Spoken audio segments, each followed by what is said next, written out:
today's video. This will be the first part of a two-part series. I'll be making a second video tomorrow discussing each party's easiest path to a victory, I guess the path to 270. I'm going to start off with the Republicans because, quite frankly, they lost, and it'll be more interesting to see their path to victory than the Democrats' path to victory. So let's get started right away. Labeling, obviously, all the safe states: Utah, Idaho, Wyoming, Montana. They'll need to hang on to Montana. It's not going to be very competitive. Kansas could be very competitive, or it could be likely. So I don't want to say very competitive. We could see it competitive on the Senate level, but at this point, regardless of margins, it's still going to be safe. At this point, I'm not going to be doing margins, so I'm just going to label states that are safe states. Alaska, I would say, is margins-wise, Alaska, Kansas, Missouri, South Carolina are margins-wise likely states, but are essentially safe states. So I'm going to give those states all to them. Let's also give them Iowa and Ohio because they did win them, and they won them by fairly large margins. So they would have to carry Iowa and Ohio. That's a given. And they would also have to carry Texas. If they lose Texas, it's over. So let's also give them Texas. Now is where we're gonna have to start seeing, now is when we're gonna have to start labeling swing states. First off, let's give them Florida. Trump won it by I believe it was 3.3, might have been 3.2. I have an election map over here, so we can go, or the New York Times map of, or I said a map of results. It sounds kind of weird. The result map. So yeah, Trump won by 3.3. I don't know who the GOP candidate will be. They can probably win it, though, by over 2%. So let's assume that they win that. And let's also assume that they're able to carry North Carolina. Now, this is also Maine's second congressional district. They're probably not going to lose that. But on to North Carolina. It's shifting to the left. What's it called? Mecklenburg County, Wake County, not really Guilford County.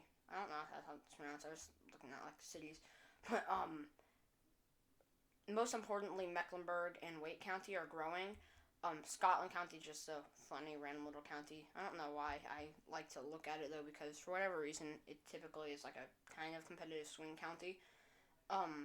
But looking at all these counties, they would have to be able to still do very, very well in rural areas, and still maintain lower turnout and I guess better numbers. And these counties, right now, Democrats are winning 2/3 of the vote. If they can keep it like that, they're looking good. Kamala Harris is nominee. She might do better in urban areas than Biden did. She'll probably do worse in rural areas. It just depends on whether or not the two will cancel each other out, or if it'll result in a net gain for Harris. Plus, she'll also probably do better in the suburbs. So the GOP would have to manage to hang on to the rural areas. I think they'll actually probably win North Carolina. So right now they're at 236. These are all the states that Trump won, but he only got 232 because of electoral vote differences. In Ohio lost one, and yeah, that was it. But they gained electoral votes. They gained, I think it was 3 in Texas, 2 in Florida, and 1 in North Carolina, and they lost 1 in Alabama, and I think that was it. I think those are all the differences. So we're essentially seeing that, but now let's go look at other areas. Now these would have to be flips. First off is the state of Georgia. Now I think that they could flip the state of Georgia, if they were trying to moderate candidate, establishment moderate, which we'll see why being an establishment candidate can contradict itself, and why they may need to end up running a candidate who can appeal both to establishmentarian and moderate voters, like Ron DeSantis. But if they were to run an establishment candidate, just like a pure on Romney establishment, they would probably lose, or they probably win Ohio, and they probably still manage to carry Iowa by likely margins. They'd probably win Ohio by smaller margins. But they would still ultimately probably win it. But then in Georgia, well, actually, I don't know, because the suburbs are still really red. They would probably do worse with the white working class, but they would probably do better in the suburbs, which wasn't a huge concern in 2012 when Romney ran, but at this point it's probably a fairly big concern. So it could be something that they might need. So we're just gonna we're just gonna give it to them. But for Georgia, they would need to run a moderate establishment, preferably with a little bit of populist appeal or a lot of populist appeal. Someone like DeSantis, because they wouldn't win the Atlanta suburbs. I highly doubt that they would manage to carry most of the Atlanta suburbs, but if they were able to do better, and then the moderate support, they would need Trumpist appeal though, which is the problem because in a state like Georgia, this is why it's hard for Republicans to win. I think at least Harris isn't a great candidate either though. But it can be hard for Republicans to win though because they need in states like Georgia, and Arizona, they need like establishmentarian suburban appeal. Um, excuse me. While in states like Michigan and Pennsylvania, they need like rural, white, working class, populist appeal. So it can be difficult. Let's assume they're able to run a candidate like DeSantis, who has traditional appeal. He essentially checks all four boxes. He can maybe do it. I think that he would probably still end up winning. So I don't necessarily know that he would manage to carry Georgia, but let's give it to him. Or I guess him. Let's just give it to the GOP. Nikki Haley might be able to do it as well. But let's just give it to the GOP. Should they run Ted Cruz, they'd probably lose it by a fairly large margin. But once again, let's just assume that it works for them. Let's assume that they're able to run a candidate like DeSantis, and they carry Georgia. And in Arizona, we can talk about Arizona. I might not even give it to them. I don't know. I'll talk about Arizona later. But at this point, probably the next easiest target is Wisconsin. Now, Wisconsin, Biden very narrowly won it. Going back over here, he won it by, we can do the exact math, it was 0.72%, as opposed to Trump, who won it by 0.8%, I think it was. So if you average it out, Trump actually wins, and Biden, he did very well among white working class voters here. He did fairly well in Milwaukee. He actually won Door County, and he did well in Madison and like Dane County, but I think that, actually, we can go look at it sometime, but throughout western Wisconsin, a lot of western Wisconsin is white working class voters, over here. So I think that, the GOP would have to nominate a strong populist candidate to do well here.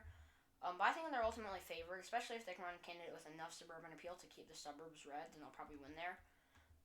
So let's give them that. Now, they're only 8 electoral votes away, I don't know. Oregon is a state on the board with 8 electoral votes, but they're not going to win Oregon. But looking at this, where are their next easiest electoral votes? Well, let's go look at the remaining states and the margins of victory. I don't necessarily know about Arizona. We can discuss it later. But let's just go look at these swing states. So Nevada, I guess maybe Virginia. Let's just go look at Nevada, Michigan, and Pennsylvania. In the state of Nevada, 6 electoral votes. Biden won it by 2.4. Michigan won by 2.8. Pennsylvania won by 1.2. Where do we notice the smallest margin of victory by a lot? The state of Pennsylvania. Biden only won it by 1.2. He won the other two states by over 2% and well over 2.4 and 2.8%. He won Nevada by 1.2%. Now, the suburbs are still fairly red. But if the GOP were to run a strong candidate for suburbs, a candidate who could do well in counties like Allegheny County and in Pennsylvania suburbs, what am I saying? Philadelphia suburbs, counties like Montgomery County, Bucks County, Chester County, they could run, or Delaware County, if they're able to run a candidate who's good in that general area, then, along with, who's strong among the white working class. Now, I think that Kamala Harris would actually be a fairly strong candidate for a city like Philadelphia. I'm not so know that I think she could probably, she would obviously win it, but I think that she would be a fairly strong candidate. Maybe not as strong for its suburbs, but still a relatively strong candidate for their suburbs. The rural areas is where she would tank, hard. If they were to run DeSantis would probably win just because he has a little bit more appeal, I guess, to, minority voters. We saw it in his election bid for the governorship, which he actually won, obviously. I wouldn't really be talking about him. Like, I'm not talking about Andrew Gillum running in 2024. But as we're looking at this, I think that DeSantis would, he did well with minorities. He did worse than Trump, yes, but we do also have to remember that this was before Trump. Before Trump did very well with minority voters. Now we've seen Republicans do very well with minority voters in Florida. Could be a different story throughout the rest of the state. I think he'd do well enough to do fairly well in Philadelphia. I don't think he'd he might outperform Trump by a little. They're both fairly strong candidates for a city like Philadelphia, but looking at this, he's also a fairly strong suburban candidate, fairly establishment. So is Harris. But in the suburbs is where I think Harris would do really bad, or excuse me, the rural areas. A lot of these white working class voters, excuse me, I just dropped a pair of scissors on the ground. A lot of these white working class voters don't like her, and I think that if she and DeSantis were to be nominees, I'm kind of making this out to be Harris versus DeSantis. I think if Harris versus Haley, she would probably also lose Pennsylvania. But this is right now what I think the Republicans' easiest path to 270 is. 281 to 257, I guess. Now we could make the argument for Arizona instead of Pennsylvania. Would they actually win with Arizona? Yeah, okay, they would. And I'm gonna go discuss Arizona. So Biden very nearly won. He won it by 0.3. I don't have the tab up, but Mark Kelly on the same ballot won by 2.4%. Now Martha McSally was really disliked.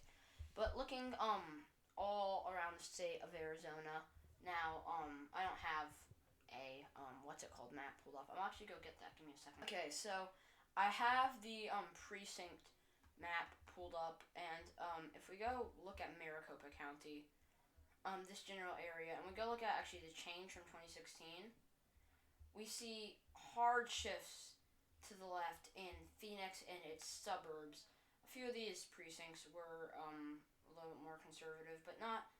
They were a lot of these liberal shifts were a lot bigger. Now we did see some of these areas shift narrowly to the right, but generally speaking, Arizona suburbs are shifting to the left, and they're still red. But I think that if the GOP were to nominate a strong establishmentarian candidate, who can do well among minority voters, establishmentarian, or actually who can get moderate candidate who can get the endorsement from the McCain family, that would obviously really help them. But in the state, if they a moderate Republican, an establishmentarian moderate Republican, who can do well enough among Hispanic and Latino voters, I think could win the state. Because establishmentarian moderate Republicans typically do very well. Sorry if there's some weird noises. I'm adjusting my mic. Typically do really well in these suburbs. We saw Mitt Romney. I don't have a 2012 map pulled up. Mitt Romney was a very strong candidate for the suburbs. So DeSantis, I don't think would actually win them. I think he would narrowly lose them. You need to come close. It just would be a little bit too much. It should Mitt Romney run. He could win them by he could win the state by lean margins. I think they'll probably be more like tilt margins. But like likely Arizona is highly unlikely.